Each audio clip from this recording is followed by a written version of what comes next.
And Joseph's brethren came and bowed down themselves before him with their faces to the earth. And Joseph saw his brethren, and he knew them, but made himself strange unto them, and spake roughly unto them. And Joseph knew his brethren, but they knew not him. But they knew not him. But they knew not him.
Now the priest of Midian had 7 daughters, and they came and drew water, and filled the troughs to water their father's flock. And the shepherds came and drove them away, but Moses stood up and helped them, and watered their flock.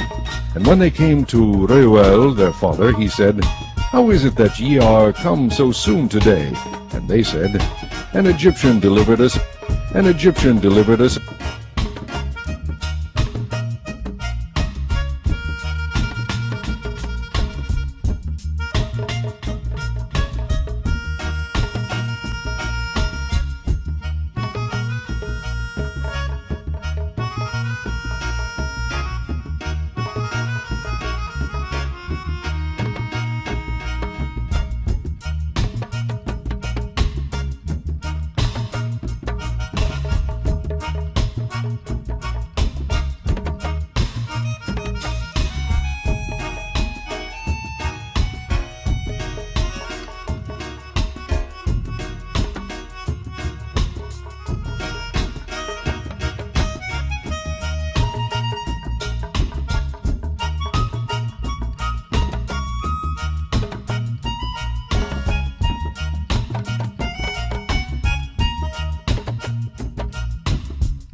do not tell the truth. They're liars.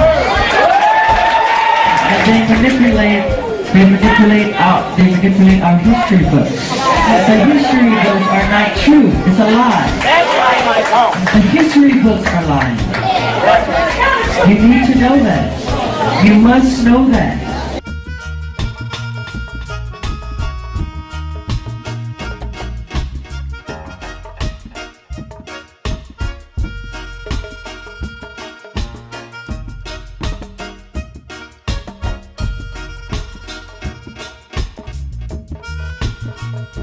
And the Lord said furthermore unto him, Put now thine hand into thy bosom. And he put his hand into his bosom, and when he took it out, behold, his hand was leprous as snow. And he said, Put thine hand into thy bosom again. And he put his hand into his bosom again, and plucked it out of his bosom, and behold, it was turned again as his other flesh. As his other flesh.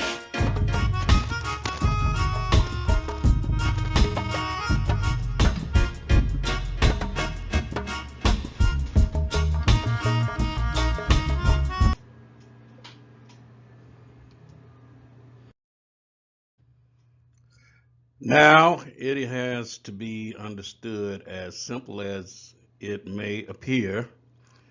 Egypt is in Africa.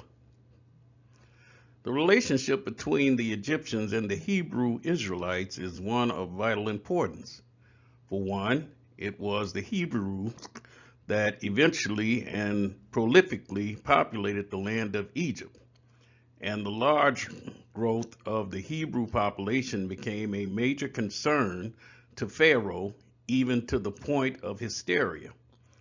The Hebrews were rapidly growing in numbers. And another reason Egypt is important to identifying the true Hebrews is this: the skin color, the complexion, and the hair texture was identical to the Egyptian people.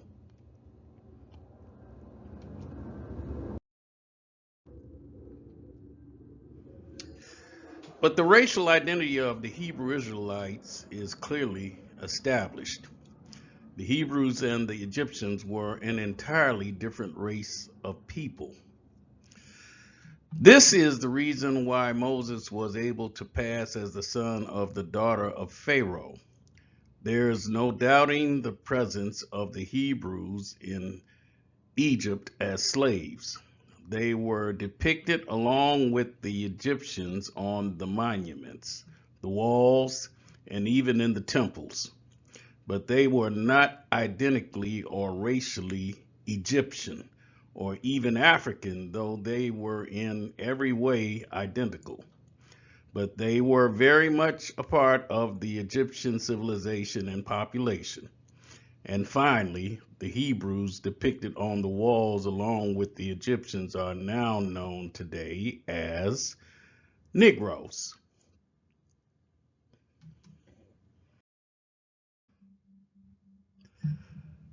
Exodus, the second chapter, verse 6. And when she had opened it, she saw the child, and behold, the babe wept. And she had compassion on him and said, This is one of the Hebrews' children.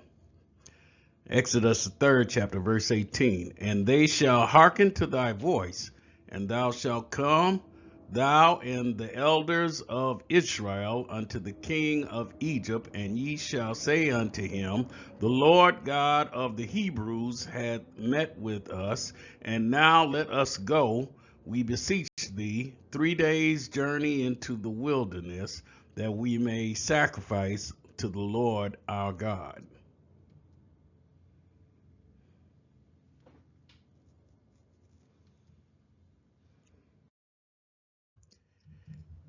Here we have a map of ancient Egypt, which includes Lower Egypt, and then we see the River Nile as it travels all the way up to the top of the map and branches off into the various tributaries, which make up the tributaries and even the cataracts.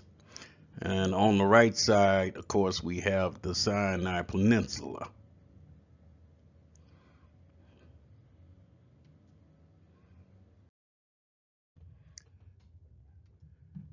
Depiction of Hebrew slaves in Egypt.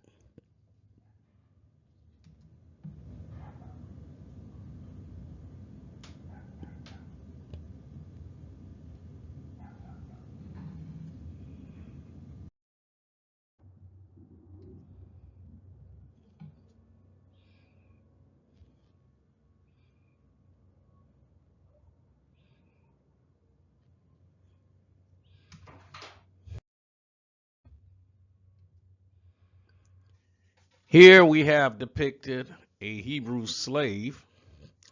Uh, Exodus, the 32nd chapter, verse 1 to 2. And when the people saw that Moses delayed to come down out of the mount, the people gathered themselves together unto Aaron and said unto him, Up, make us gods, which shall go before us. For as for this Moses, the man that brought us up out of the land of Egypt, we want not what is become of him.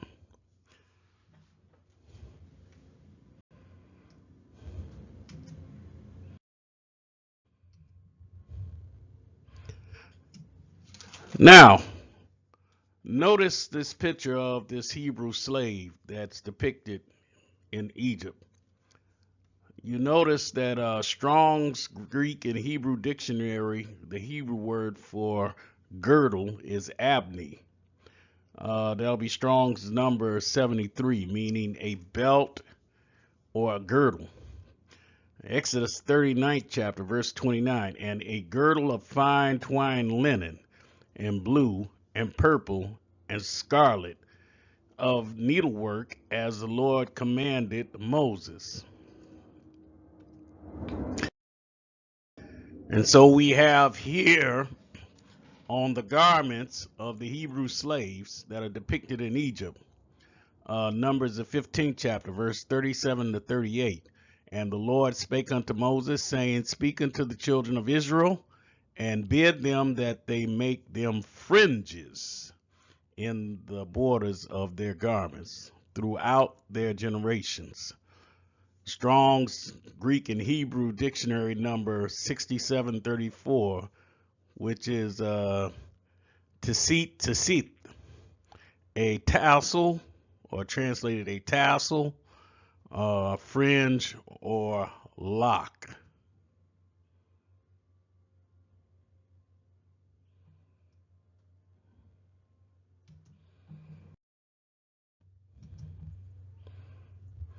And here we have another depiction of Hebrew slaves as they are performing their tasks as a slave, carrying various and different food items and drink.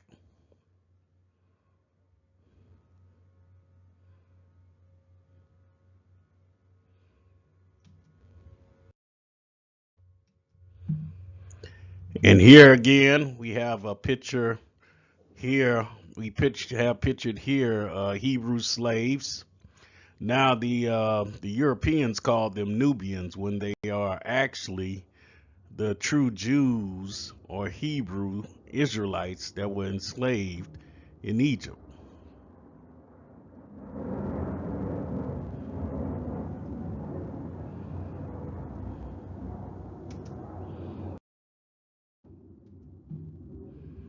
And here again, we have Hebrew slaves as they were pictured on the walls or in the temples of the Egyptians.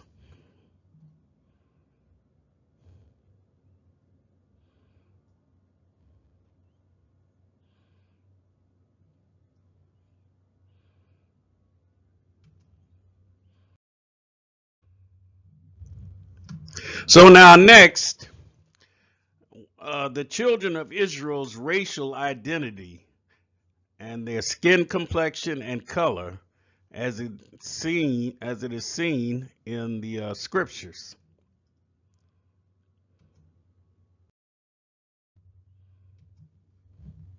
First, we have Miriam as you remember, female black Bible character. Numbers, the 12th chapter, verse 10.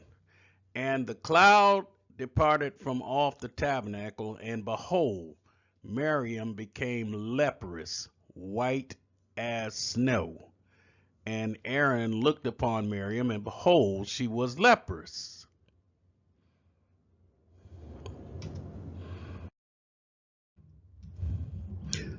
So now, we're dealing with Miriam's skin color and complexion.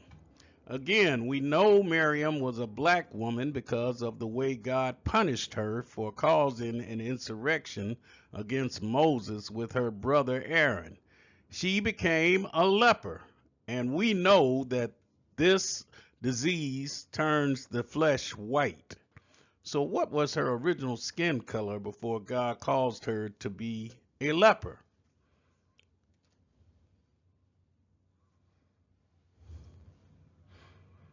Well, we know the difference because Aaron, when he saw that his sister became leprous, she was leprous, white as snow, meaning that before she became a leopard and turned white, she was already originally black.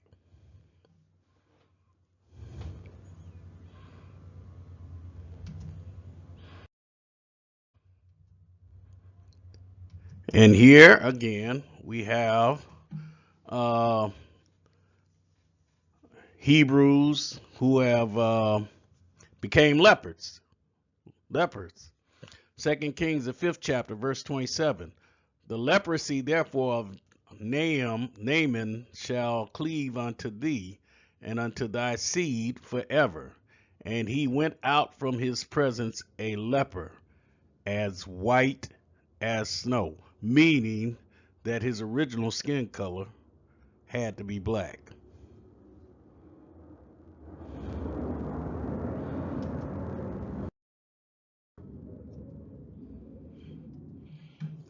So Gehazi, Elisha's servant, and this is who we're talking about, as well as Elisha himself, were black men as well. When he disobeyed the prophet, he who was a black man became a leper, white as snow, and his whole generation as well.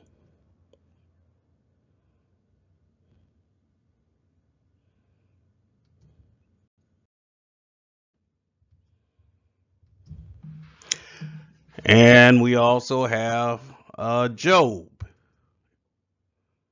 another famous Bible character. In Job, the 30th chapter and the 30th verse, it says, my skin is black upon me, and my bones are burned with heat.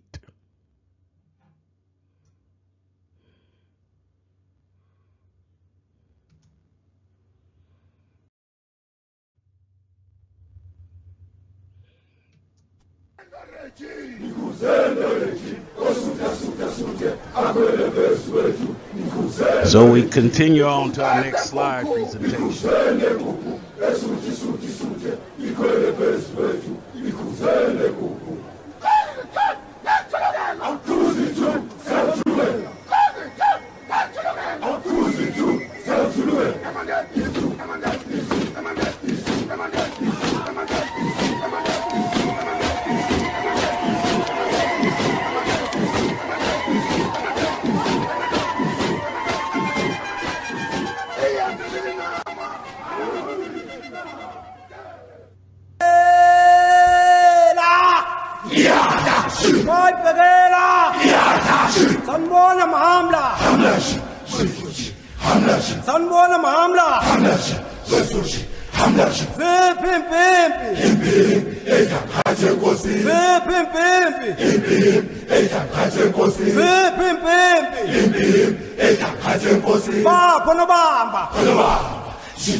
When I'm not